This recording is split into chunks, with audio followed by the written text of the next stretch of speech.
বছর ঘুরে আবারও এসেছে ত্যাগের মহিমায় ভাস্বর পবিত্র ঈদুল আজহা। এবং ঈদুল ফিতর হোক কিংবা ঈদুল আজহা হোক, প্রতিটি ঈদেই মুসল্লিদের প্রথম গন্তব্য থাকে ঈদগাহ ময়দান।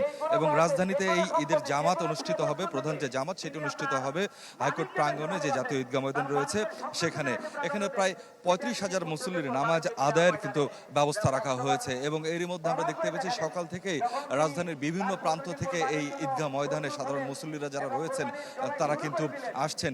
এখানে একটি দৃষ্টিনন্দন গেট স্থাপন করা হয়েছে মসজিদের আদলে, এবং সেই গেট দিয়েই মূলত মুসল্লি যারা রয়েছেন তারা এই ঈদগাহ ময়দানে প্রবেশ করছেন। এবং এরই মধ্যে আপনি দর্শকদেরকে জানিয়েছেন এখানে রাষ্ট্রপতি, প্রধানমন্ত্রী, প্রধান বিচারপতি সহ মন্ত্রিসভার সদস্য, কূটনীতিক বৃন্দ ছাড়াও বিভিন্ন গুরুত্বপূর্ণ ব্যক্তিবর্গ কিন্তু এই জাতীয় ঈদগাহ ময়দানে ঈদের নামাজ আদায় করবেন।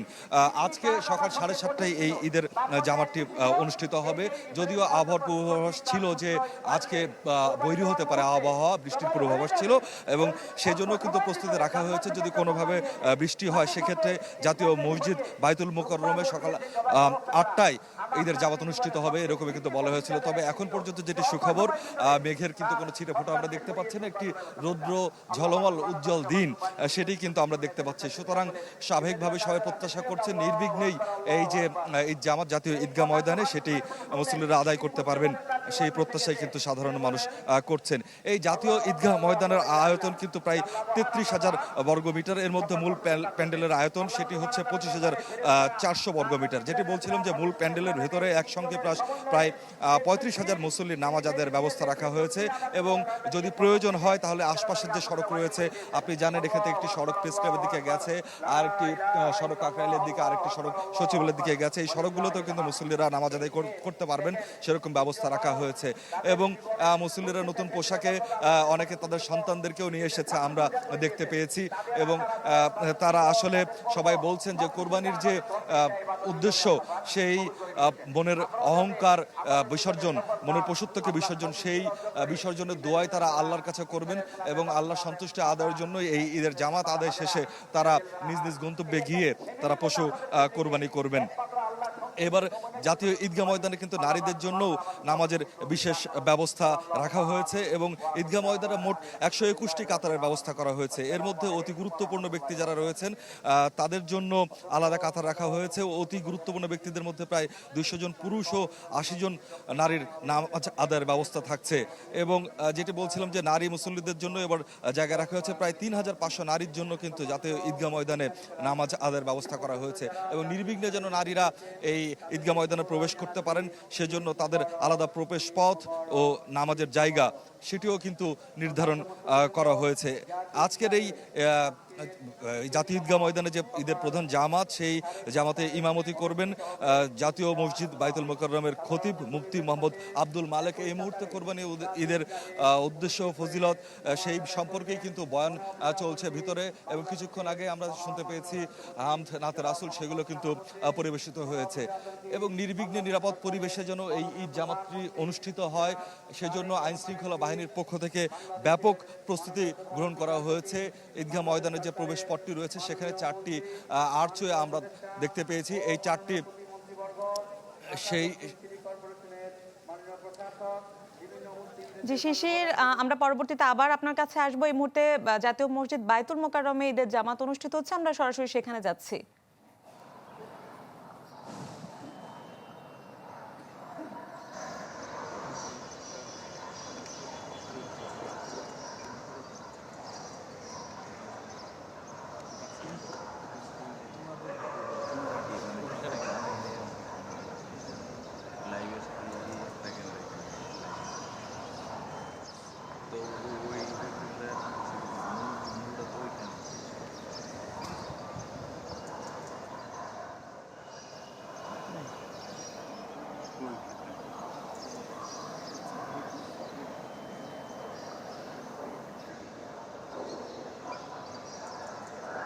ভাই আমাদের কি কেটে কল দেওয়া যায়? 20 সেকেন্ড সময় দেওয়া যায় কেটে?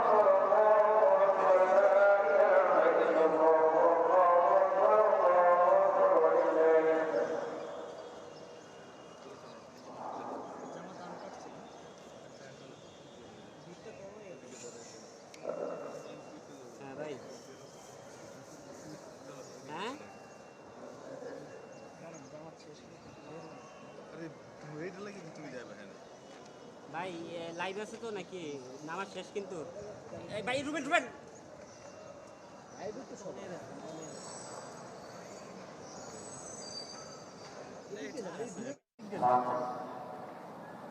দেখা লাগবে এরকম করিস টেহা দিবা এই ধর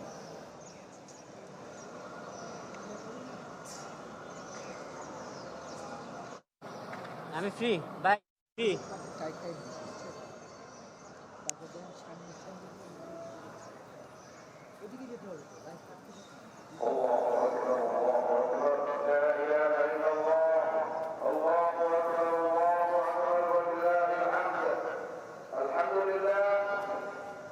الحمد لله الذي منح الإنسان قدرة الاجتناب من لذة الدنيا لنيل السعادة الخالدة في الآخرة مع أنه تعالى أعطاه فرصة للتمتع بالحياة المادية والصلاة والسلام على رسوله الذي أرسله بالحق بشيرا ونذيرا وداعيا إلى الله بإذنه وسراجا منيرا وعلى آله وأصحابه إلى يوم الدين الله أكبر الله أكبر لا إله إلا الله الله أكبر أما بعد فيا أيها المسلمون اعلموا أنه قد حضر يوم عظيم قام فيه أبونا الروحي إبراهيم عليه السلام بتضحية ابنه العزيز إسماعيل عليه السلام وذلك بأمر من الله رب العالمين وقد أثبت أبونا بهذه التضحية بأنه لا يوجد أحد من هو أحب إلينا من الله عز وجل وقد قال الله تعالى والذين آمنوا أشد حبا لله الله أكبر الله أكبر لا إله إلا الله الله أكبر الله أكبر দর্শক, জাতীয় মসজিদ বায়তুল মোকাররমে ঈদের প্রথম যে জামাত সেটি অনুষ্ঠিত হলো। এই মুহূর্তে আমরা আবারও জাতীয় ঈদগাহে যেতে চাই। সেখানে রয়েছেন সহকর্মী স্বপ্নীল শাহরিয়ার শিশির। আপনি জানাচ্ছিলেন সার্বিক নিরাপত্তা ব্যবস্থা নিয়ে, জানাবেন যা প্রধানমন্ত্রী, রাষ্ট্রপতি, যাদের গুরুত্বপূর্ণ ব্যক্তিবর্গ যাদের আসার কথা রয়েছে তারা কি কেউ এখন এসে পৌঁছেছে কিনা, সেই সাথে একটু জানতে চাই নারীদের জন্য নামাজের জামাতের ব্যবস্থা রয়েছে সেখানে, সেই বিষয়েও একটু জানাবেন।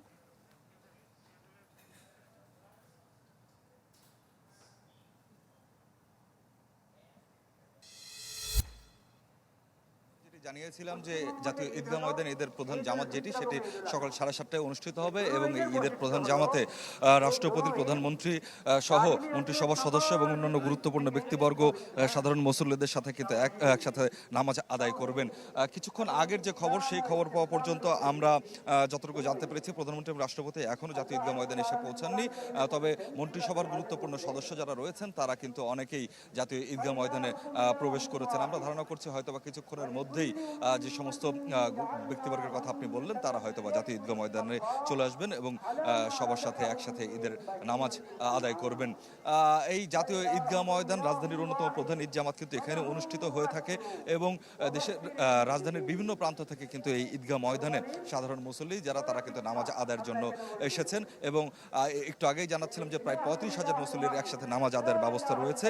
এর মধ্যে নারীদের নামাজের জন্য আলাদা ব্যবস্থা করা হয়েছে এবং 3,500 নারীর জন্য কিন্তু এখানে জায়গা রাখা হয়েছে। সেই কারণে নারীরা যেন নির্বিঘ্নে এই ঈদগাহ ময়দানে প্রবেশ করতে পারেন তাদের জন্য আলাদা প্রবেশ পথ ও নামাজের জায়গার ব্যবস্থাও কিন্তু করা হয়েছে। নিরাপত্তা ব্যবস্থার কথাও বলছিলাম একটু আগে।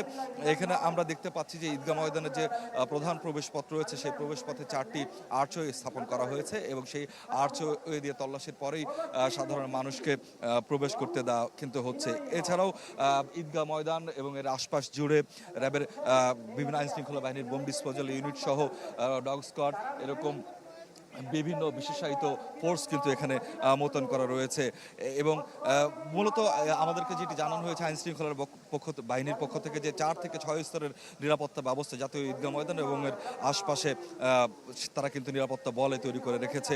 এসবির সুইপিং টিম, কাউন্টার টেরোরিজম ইউনিটের ডগ স্কোয়াড দিয়ে পুরো এলাকাও কিন্তু তল্লাশি করা হয়েছে। এছাড়া ঈদগাহ ময়দান এবং আশপাশের যে সমস্ত স্থান রয়েছে সেগুলো কিন্তু সিসিটিভির আওতায় আনার রাখা হয়েছে এবং একটি অস্থায়ী কন্ট্রোল রুম থেকে এই যে জাতীয় ঈদগাহ ময়দান, সেই ঈদগাহ ময়দান কিন্তু সার্বক্ষণিক নজরদারি করা হচ্ছে।